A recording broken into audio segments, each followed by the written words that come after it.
Bonjour mes amis. Dans l'épisode précédent, je vous ai parlé de la première fois où j'ai ressenti la certitude qu'il y a une conscience au-dessus de nous, en tout cas de moi. Ensuite, il y a eu de nombreuses manifestations de cette conscience qui m'ont fait m'interroger sur qui je suis et si j'étais envoyé sur Terre pour accomplir une mission. L'avenir apportera certainement des réponses à ces interrogations. Mais en attendant, tous les soirs, j'éprouve des effets extraordinaires que me procure l'extasium, très au-dessus d'une relaxation même intense. Il se passe un phénomène que je vais essayer de décrire. Sans préparation, ni croyance, ni prière d'aucune sorte, je ressens la sensation d'être en relation avec le divin que j'ai découvert grâce à cette création, alors que ça ne faisait pas partie de mes croyances auparavant. Vous en conviendrez, on est très au-delà d'une simple peinture, ou même de n'importe quelle œuvre d'art, soit-elle un chef-d'œuvre. Voici comment ça se passe. D'abord, je me couvre davantage, car mon corps va se refroidir en raison du ralentissement de mon cœur. Puis, j'entre dans l'extasium et m'imprègne quelques instants de la beauté exceptionnelle de ce lieu qui m'apporte déjà une sensation de calme et de bien-être. J'ai l'impression d'être dans une sorte de vaisseau spatial futuriste, à la fois tapis volant à réaction et temple volant. Il va me faire plonger dans le plus grand voyage, immobile, au fond de moi-même, où je vais découvrir un trésor, la non-pensée ou l'énergie d'amour. C'est-à-dire un fluide énergétique qui m'envahit en me faisant ressentir de l'amour indépendamment de qui que ce soit. Il est indispensable que je contemple quelques instants le tableau qui me fait face, la porte de l'extase. Je précise qu'il représente la porte dans le ciel comme elle est décrite au début du texte de l'Apocalypse, telle que je l'ai interprétée d'après les découvertes que j'ai réalisées en liant l'image et la musique et que je vais décrire plus longuement dans de prochains podcasts. J'ai choisi un morceau d'une musique classique d'inspiration élevée, comme un requiem, Stabat Mater ou autre musique sacrée. Autrefois, j'aurais utilisé les chants de Jim Maker, générés par la contemplation du tableau, éclairé de diverses manières en couleurs, comme je l'ai écrit précédemment. L'action est encore plus puissante, mais à cause de nouveaux voisins, je ne peux plus utiliser cette musique trop bruyante car non compressée. Les chœurs sont plus agissants que les parties instrumentales. Les voix de femmes en solo sont encore plus agissantes et celle qui me fait le plus d'effet est celle de Maria Callas. Je n'écoute que des morceaux courts, de 3 à 10 minutes, tant l'action est rapide. Je lance la musique et me plonge dans le noir simultanément. L'effet est immédiat et provoqué par une qualité acoustique exceptionnelle que j'ai appelée Yo Energy. Cette énergie vibratoire est générée par le système de son comprenant un traitement particulier des appareils électroniques, une liaison par des câbles que j'ai mis au point, et surtout par des enceintes que j'ai conçues et réalisées différentes de tout ce qui existe sur le marché et que je décrirai plus tard. Elles procurent une sensation de vrai qu'aucun autre système ne donne, même les plus chers. Je leur ai donné une apparence de personnages qui se sont appelés Mr. E et Lady O, d'où le nom de Yo Energy, qui a aussi d'autres significations que j'ai développées dans mon livre. Tout ceci m'a pris de nombreuses années de recherche très difficiles. Dans un autre épisode, je raconterai comment j'y suis arrivé et je montrerai même leur intérieur. Et dans une association indispensable, il y a l'acoustique de la salle, qui a réclamé de nombreux et longs efforts très éprouvants. Sa particularité qui provoque ces effets magiques est de restituer les harmoniques très fidèlement et à très haute dose, comme on ne les rencontre jamais, même dans un concert acoustique.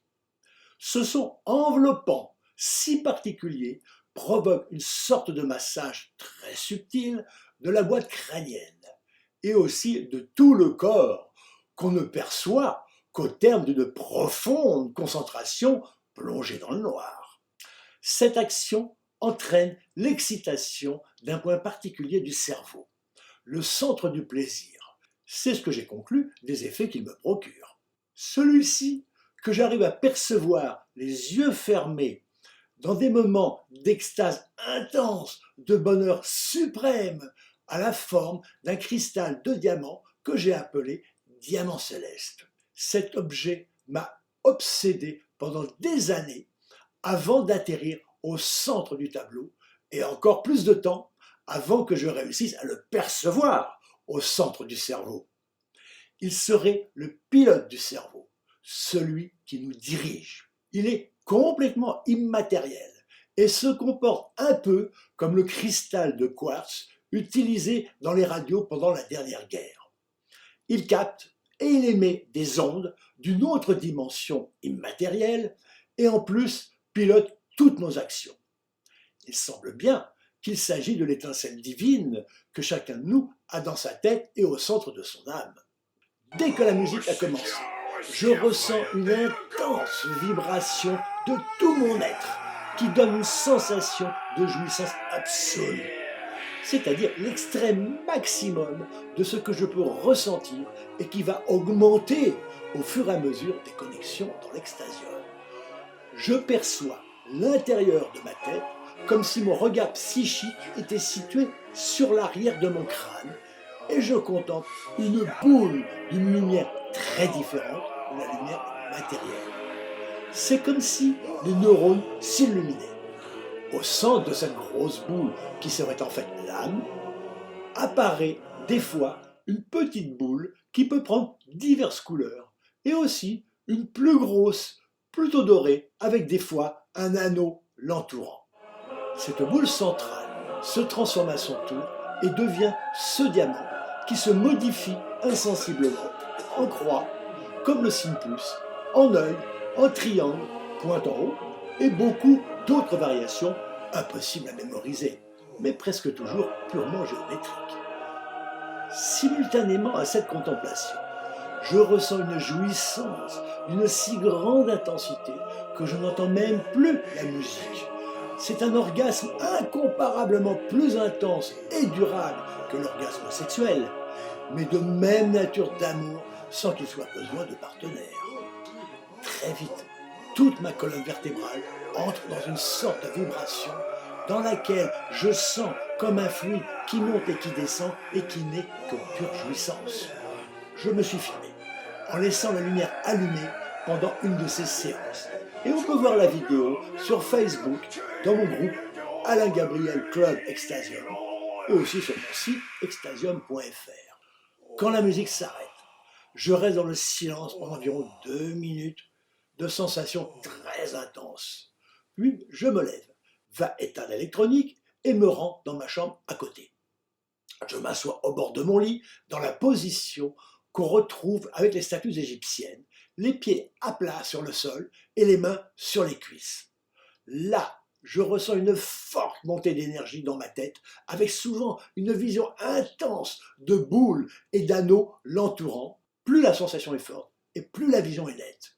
Au bout de 2 minutes, je m'allonge sur mon lit en me couvrant d'une couverture très légère, les mains bien à plat de chaque côté de mon corps. Si le déroulement de tout ceci se reproduit à chaque fois en suivant le même processus, ce que je ressens est toujours différent et très intense. Je découvre alors un autre moi-même qui émet peu de temps des sons plus ou moins mélodieux, chantés même parfois, et qui vont en s'accélérant, s'intensifiant et finir par un son continu comme une machine biologique. Je me sens transformé en un ascenseur qui s'élève rapidement vers un plan de conscience supérieur où je me sens complètement différent de mon être quotidien. Le paradis, qui est une zone d'énergie divine entre les particules matérielles décrites dans la mécanique quantique et la boule centrale immatérielle divine. Tout en étant toujours moi-même, je suis un autre être de pure énergie lumineuse consciente. J'ai la sensation d'arriver à ma véritable nature et que mon corps physique n'est qu'une machine biologique indépendante. Le processus se déroule en 3 phases de 20 minutes chacune approximativement. Toutes les pensées du quotidien ont disparu et seul reste au début de la première phase des pensées liées soit à ma création, soit à la structure de l'univers ou encore à la structure du divin. Puis, j'accède à la non-pensée qui est l'extase suprême, avec une sensation d'absolu. Je ressens une jouissance extatique permanente, toujours différente, avec comme des vagues de montées orgasmiques et de descentes. Je ne m'aperçois que je redescends que quand je réalise que des pensées m'arrivent dans ma tête. En fait, c'est mon cerveau qui se met en marche et produit des images sans aucun intérêt, comme une machine qui fonctionne seule, sans pilotage. Ma bouche étant sèche, je bois un peu d'eau et repars pour la deuxième phase. Dans celle-ci, il y a encore un peu de pensée créative, mais je suis de plus en plus dans la béatitude de la non-pensée. Repose, un peu d'eau et ça repart. Cette fois, je suis presque tout le temps parfaitement immobile dans la jouissance suprême de la non-pensée. Apparaissent parfois des formes géométriques, mais surtout, je ressens par moments comme un léger pinçon, une petite pique ou un effleurement très léger. Je l'aspire mentalement en émettant un son qui fait penser à un aspirateur. Et je ressens une sorte de fluide qui me pénètre et m'envahit complètement. Généralement, ce courant d'énergie me pénètre par les pieds, mais ce peut être par les mains ou n'importe quelle autre partie du corps. La sensation est au-delà des mots, mais ce qui s'en rapproche le plus, c'est l'énergie d'amour. La séance se termine généralement au bout d'1 heure, mais parfois je reste près de 2 heures dans cet état béatifique. Je me suis aussi filmé pendant une séance et on peut le voir sur mon site. Il est très difficile d'exprimer par des mots ce que je ressens, mais je peux affirmer que j'ai la sensation d'être en communion avec un des nombreux aspects de Dieu. Est-ce ce qui nous attend après la mort? Je le pense. Mais tant que je suis ici, je ne peux pas en être sûr. Je souhaite pouvoir partager cette expérience quotidienne. Mais malheureusement, pour l'instant, je suis le seul à pouvoir en bénéficier. L'extasium est intransportable.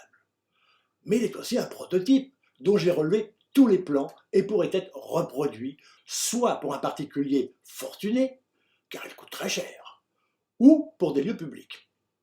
En attendant, il est possible d'en avoir un avant-goût en visionnant les kaléidoscopes issus de l'extasium, dont le tableau central, la porte de l'extase, animé par les chants de Dreammaker, a été filmé puis retravaillé sur mon ordinateur et en suivant mes directives.